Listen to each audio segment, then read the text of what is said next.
बिस्मिल्लाहिर्रहमानिर्रहीम अस्सलाम वालेकुम। इस वक्त पाकिस्तान में बड़ा जश्न मनाया जा रहा है। हमने आईएमएफ से मुआहदा कर लिया। अब देखिए ना, हम ये हो गए, पूरी कौम को मुबारकबादें दी जा रही है। अब जानते हैं कि इस आईएमएफ के मुआहदे के बाद अब तूफान क्या आने वाला है।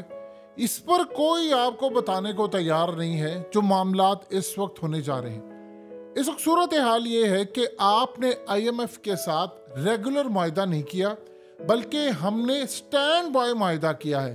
अब ये स्टैंड बाय मुआहदा क्या होता है? आईएमएफ ने जो प्रेस रिलीज किया उसमें उन्होंने बताया है कि पाकिस्तान ने तमाम की तमाम शराइत सारी मान ली है और इस सूरत हाल में अब पाकिस्तान दीगर मुख्तलिफ फोरम से भी कर्जे हासिल कर सकेगा।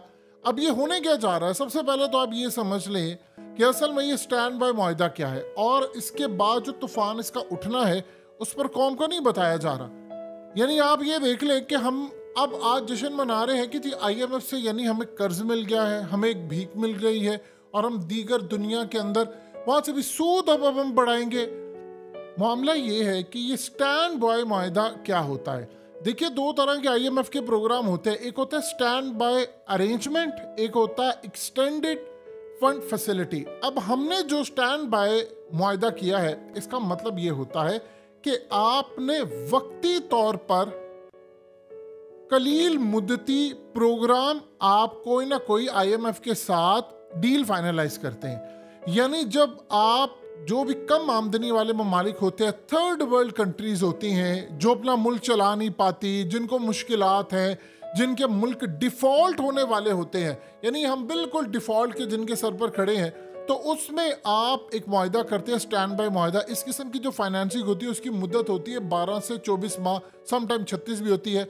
हमारे साथ चंद माह का उन्होंने एग्रीमेंट किया है और इस एग्रीमेंट के तहत उन्होंने हमें फाइनेंस करने का फैसला किया और बदले में हम काम ये कर रहे हैं कि हमने ये किया है कि यानी आप ये समझ लें कि वक्ती तौर पर चाइना की मदद से, चाइना ने तकरीबन $5 अरब जो हमने उनको कर्ज देना था उसको रोल कर लिया, वो हमसे नहीं लिया, और जो उन्होंने हमें पैसे रखवाए होते और बहुत सारी चीज़ें जो है यानी उसको रोल ओवर कर दिया है।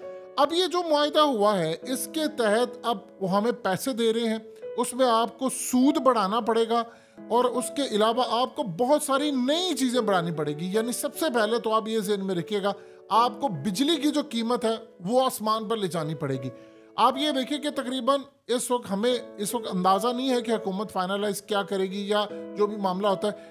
यानी इस वक्त हालत ये है कि हमें बिजली की जो कीमत है वो तकरीबन 3 से 5 रुपए यूनिट बढ़ानी पड़ेगी। गैस की तकरीबन 50% हमें महंगी करनी पड़ेगी। जो पेट्रोल है उसके ऊपर 10 रुपए लेवी बढ़ानी पड़ेगी। यानी जो हमें कहा गया था कि रूस से जब तेल आएगा वो बड़ा सस्ता तेल होगा, आपको वो सस्ता तेल मिलेगा और उसके बाद 50 रुपए सस्ता होगा। मीडिया ने तो खबरें चला दी थी। एक धेला आपका सस्ता नहीं होगा, बल्कि उल्टा आपका जो पेट्रोल है वो महंगा होगा।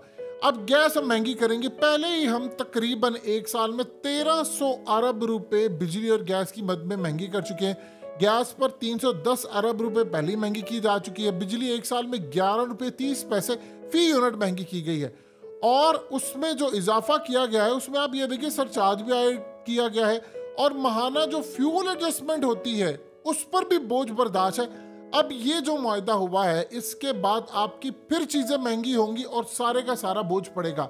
अब अगली जो सूरत हाल है, यानी आप ये देखें, जो सबसे बड़ा सवाल है, दो चीजें हैं। क्या मार्केट के अंदर डॉलर की जो कीमत है वो 250 रुपए हो जाएगी? देखिए, होता ये है कि अगर आप मिसाल के तौर पर श्रीलंका डिफॉल्ट कर गया था, 370 था डॉलर, लेकिन डिफॉल्ट करने के बाद जो उनका एग्रीमेंट हुआ था उसके बाद जब उन्होंने आईएमएफ से एग्रीमेंट किया, पैसे आ गए तो 298 तक उनका चला गया। अब सवाल ये पैदा होता कि वहां पर वो एक्सट्रीम स्टेप थे, क्या हमारे यहाँ पर 250 रुपए तक डॉलर जाएगा? देखिए, सबसे बड़ी बात यह है कि ओपन मार्केट के अंदर बैठे हुए जो माफिया है वो तो कभी भी नहीं चाहेगा। उन्होंने जो डॉलर्स, मिसाल के तौर पर एक बंदा है उसने 280 रुपए का डॉलर लिया हुआ है और ओपन मार्केट के अंदर वो 300-315 का बेच रहा है, तो आप सिर्फ इतना बता दें कि वो आगे क्या करेगा। क्या वो बेच देगा? यानी अगर उनकी उसकी कोशिश होगी कि वो ओपन मार्केट में रखे तो माफिया की जो जंग है वो देखने वाली होगी, क्योंकि आज तक तो माफिया को काबू कर ही नहीं पाए हैं। अब वो पूरी कोशिश कर रहे हैं इस वक्त कि किसी तरह पाकिस्तान के जो मामला था ये खराब से खराब कर रहे हैं। अब ये जो एग्रीमेंट हुआ उसके तहत तो तूफान आने वाला है महंगाई का और उसके बाद देखिए उन्होंने कहा है कि जो नेक्स्ट है वो नेक्स्ट इलेक्शन का सेटअप होगा तो एग्रीमेंट होगा आपके साथ। यानी हमने असल में वो जो महंगाई की शराइत थी, सारी की सारी जो शराइत थी वो हमने इस वक्त तस्लीम कर ली हैं। और इसको तस्लीम करने के बाद अब चीज़ें जो है उनके साथ क्या होने जा रहा है। देखिए जो उन्होंने हमें कहा था कि आपने इंपोर्ट ओपन कर देनी है, इंपोर्ट करने के बाद चीज़ें आना शुरू हो जाएगी। लेकिन सवाल ये पैदा होता है कि पहले भी ये मामला हुआ था जब 115 पर था, 110 पर था, 170 पर था डॉलर, फिर उसके बाद 200 पर था। वो करते करते करते करते आप 300 के करीब आ गए हैं। लेकिन मुआहदे होते रहते हैं, फिर उसके बाद थोड़ी देर के लिए डॉलर का रेट नीचे आता है, 15-20 रुपये 25 रुपये नीचे आता है, और फिर अचानक डॉलर का रेट ऊपर चला जाता है। तो उसमें अल्टीमेटली किसको नुकसान है? अब आप बताइए कि वो जो आपने उनको कहा है कि भाई हमने इजाफी लेना, वो आप किससे ले रहे हैं? वो अवाम से ले रहे हैं। वो गैस किसकी महंगी होगी? अवाम की होगी। तो बदले में आपको जो चीज़ अब मिल रही है वो सस्ती होगी कि महंगी होगी? वो मजीद महंगी होगी। तो जब वो मजीद महंगी होगी तो इसमें मुबारकबाद लेने वाली कौन सी बात है? हाँ, इसमें एक चीज़ है कि वो मुबारकबाद हम वसूल कर सकते हैं, वो ये है कि हम डिफ़ॉल्ट से बच गए हैं। यानी ये वक्ती तौर पर आप ये समझ लें कि आप डिफ़ॉल्ट से बच गए हैं और आपने उनकी सारी शराइत मान ली है। अब जो नेक्स्ट सूरत हाल होगी जो आपने करना है उसमें आपको क्या होगा? क्योंकि इस वक्त ओवरसीज तो आपको पैसा नहीं दे रहे या इन्वेस्टमेंट नहीं आ रही, तो फिर नेक्स्ट जो आपका मुआहदा होने जा रहा है वो सबसे ज़्यादा खतरनाक होगा। आप दुनिया के अंदर देख लें, जितने ममालिक IMF के साथ जुड़े, यानी इंडिया ने 1991 के अंदर IMF को खैराबाद कह दिया, फिर उसके बाद 2007 में तुर्की ने खैराबाद कह दिया, हमने 2008 में इसको ज्वाइन किया। तो दोबारा हम कैसे कर रहे हैं? यानी समझ से बात बाहर है। हम इस वक्त काम क्या करने जा रहे हैं, हमारा अगला प्लान क्या, हम आगे चीज़ें कैसे मैनेज करेंगे, इसका कोई मैकेनिज्म है नहीं। इसका मामला ये होगा कि आप पर बढ़ेगी मजीद महंगाई। जब मजीद महंगाई होगी तो लोगों के पास, जो मिसाल के तौर पर एक बंदा है वो अगर कारोबार कर रहा है तो कारोबार कर रहा है, उसको बचत ही नहीं इतनी हो रही, वो फिर मुलाजिम निकालना शुरू कर देगा। तो इसमें मुबारकबाद लेने वाली कोई बात हमें तो अभी तक कोई भी ऐसी सूरत हाल नजर नहीं आ रही जो मुल्क के लिए बड़ी ज़बरदस्त हो। यानी मीडिया के ऊपर प्रमोट ये किया जा रहा है, प्रोजेक्शन ये की जा रही है कि देखिए हम लोगों ने बहुत बड़ा कारनामा अंजाम दे दिया। कैसे? यानी वो कैसे कारनामा है? क्या डॉलर का रेट 250 पर चला जाएगा? क्या उसके बाद वो स्टेबल रहेगा? क्या 240 पर? देखिए असल में अगर हम इसको सूरत हाल को मैनेज करते तो एक्चुअल जो डॉलर की जो कीमत है वो आप देख ले, एक साल में दुनिया में इतनी तो महंगाई और चीज़ें नहीं होती, वो 170 पर खड़े रहना था, आज आपको नहीं मिल पा रहा। तो ये जो असल में इस वक्त सूरत हाल है, देखिए दो चीज़ें आप ध्यान में रखिए। जब डॉलर का रेट नीचे आता है, अवाम को तो कभी कोई इस बात का फ़ायदा मिला ही नहीं है। वही माफिया नीचे गिराएगा, वो नीचे लो बाय कर लेगा और उसके बाद सेल हाई कर लेगा, वो तरीकाकार उनका है। अब इस सारी सूरत हाल के अंदर असल में तो दूसरे लफ्ज़ों में ये बात समझ लें कि जो नेक्स्ट हमारा मुआहदा होगा वो बहुत ही ज़्यादा खतरनाक होगा।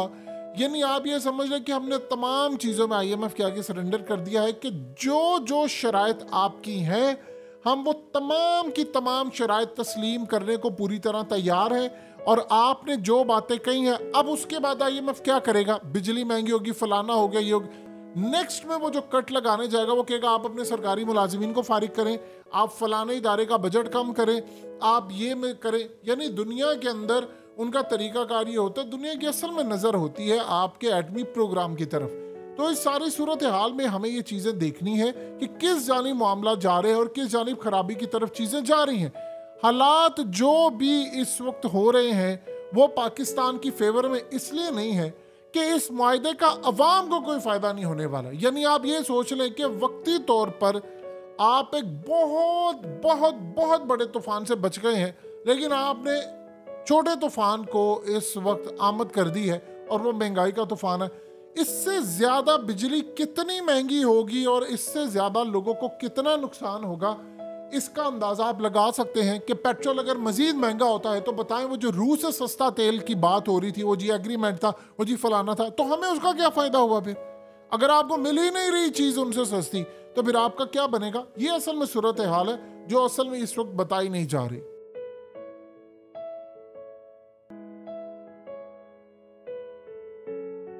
हकीकत टीवी को सब्सक्राइब करना मत भूलें, वीडियो को लाइक करें, शेयर करें और कमेंट सेक्शन में अपनी राय का इजहार ज़रूर करें।